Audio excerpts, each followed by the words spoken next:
श्रीमद् वाल्मीकि रामायणं सुन्दरकाण्डं सर्गं 1 श्लोकास् 151 to 210 रामो दाशरथिः श्रीमान् प्रविष्टो दण्डकावनं लक्ष्मणेन सह भ्रात्रा वैदेह्या चाभिभार्यया अन्यकार्यविषक्तस्य बद्धवैरस्य राक्षसैः तस्य सीता हृता भार्या रावणेन यशस्विनी तस्याः सकाशं दूतोऽहं गमिष्ये रामशासनात् कर्तुमर्हसि रामस्य साह्यं विषयवासिनी अथवा मैथिलीं दृष्ट्वा रामं चाक्लिष्टकारिणम् आगमिष्यामि ते वक्त्रं सत्यं प्रतिशृणोमि ते एवमुक्ता हनुमता सुरसा कामरूपिणी अब्रवीन्नादिवर्तेन्मां कश्चिदेशवरो मम। प्रक्षिप्तश्लोकाः तं प्रयान्तं समुद्वीक्ष्य सुरसा वाक्यमब्रवीत् बलं जिज्ञासमाना वै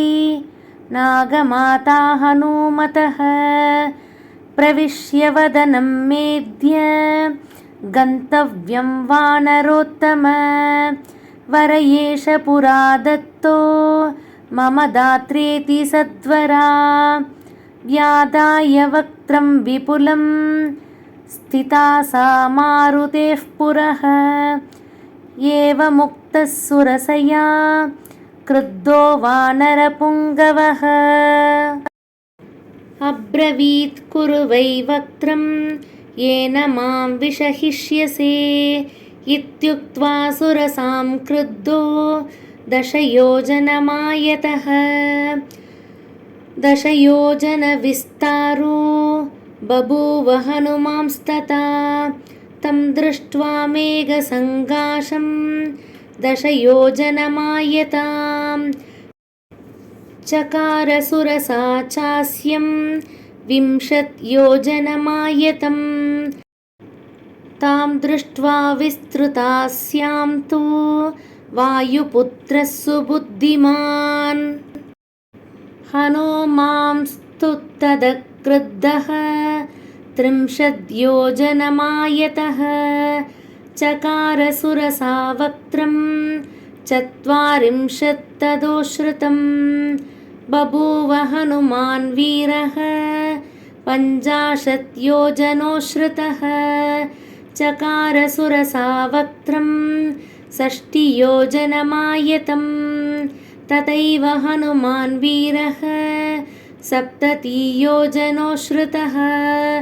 चकार सुरसा वक्त्रं 80 योजनायतम्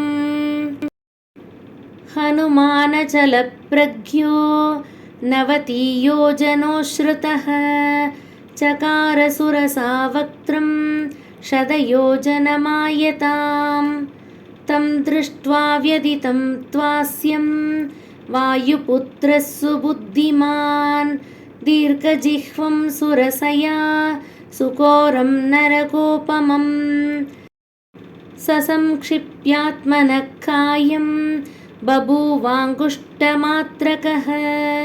सोऽपि तद्वक्त्रं निष्पत्य च महाब्जवः अन्तरिक्षे स्थितः श्रीमान्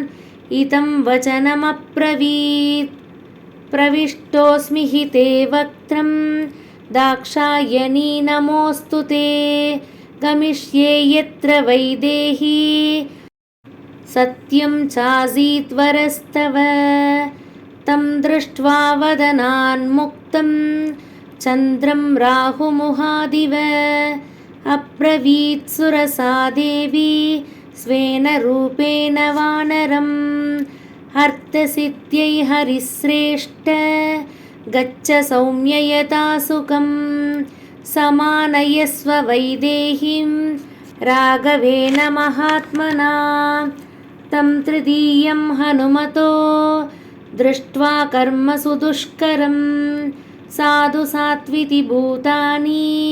प्रशशंसुस्तदा हरिं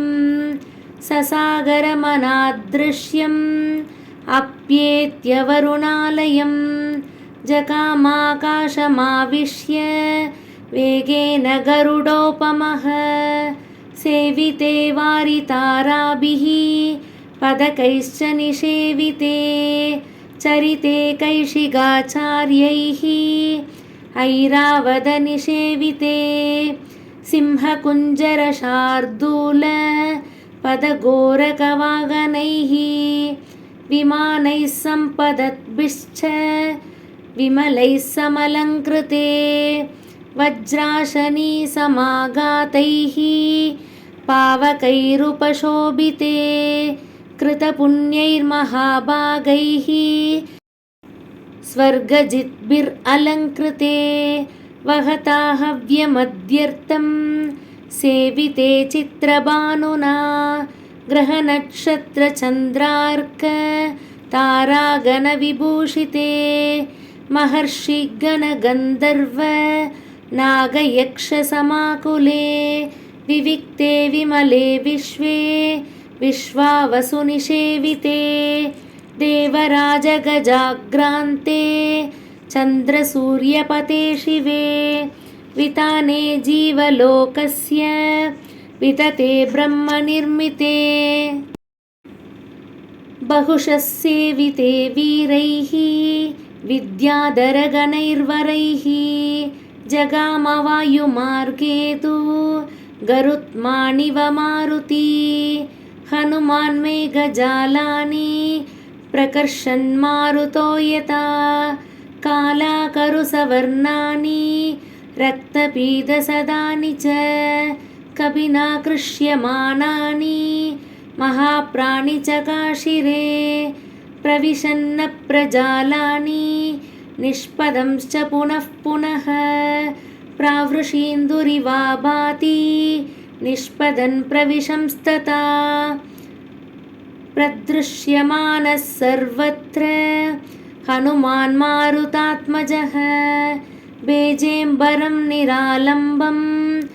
लम्बपक्ष इवादृढात् प्लवमानं तु तं दृष्ट्वा सिंहिका नाम राक्षसी मनसा चिन्तयामास प्रवृद्धा कामरूपिणी अद्य दीर्घस्य कालस्य भविष्याम्यहमाशिता इदं हि मे महत्सत्त्वं चिरस्य वशमागतम् इति संचिन्त्य मनसा छायामस्य समाक्षिपत् छायायां गृह्यमाणायां चिन्तयामास वानरः समाक्षिप्तोऽस्मि सहसा पङ्गुकृतपराक्रमः प्रतिलोमेन वातेन महानौरिव सागरे तिर्यकूर्त्वमदत्शैव वीक्षमानस्तदः ददर्श स महत्सत्त्वम् उत्थितं लवनाम्बसी तद्दृष्ट्वा चिन्तयामास मारुतिर्विकृताननं कविराजेन कथितं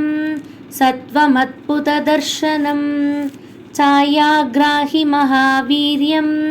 तदितं नात्र संशयः सतां भूत्वार्थतत्त्वेन सिंहिकां मदिमान् कविः व्यवर्तत महाकायः प्रावृषीव वलाहकः तस्य साकायमुद्वीक्ष्य वर्धमानं महाकपेः वक्त्रं प्रसारयामास पादालान्तरसन्निभं गणराजीव गर्जन्ति वानरं समभिद्रवत् स ददर्शदस्तस्या विवृत्तं सुमहं मुखं कायमात्रं च मेधावी मर्माणि च महाकविः स तस्या विवृते वक्त्रे वज्रसंहननखभिः संक्षिप्य मुहुरात्मानं निष्पपातमहाबलः हास्ये तस्या निमज्जन्तं ददृशुः सिद्धचारणाः क्रस्यमानं यथा चन्द्रं पूर्णं पर्वणि राहुना ततस्तस्या नगैस्तीक्ष्णैः मर्माण्युत्कृत्य वानरः उत्पपातादवेगेन मनस्सम्पातविक्रमः तां तु दृष्ट्या च धृत्या च दाक्षिण्येन निपात्य च स कपिप्रवरो वेगात् ववृते पुनरात्मवान् हृतहृत्सा हनुमता पपात विदुराम्बसी तां हतां वानरेणाशु पतितां वीक्ष्य सिंहिकां स्वयंभूवैव हनुमान् सृष्टस्तस्या निपादने भूतान्याकाशचारीणि तमूषुः प्लवगोत्तमम् भीममद्य कृतं कर्म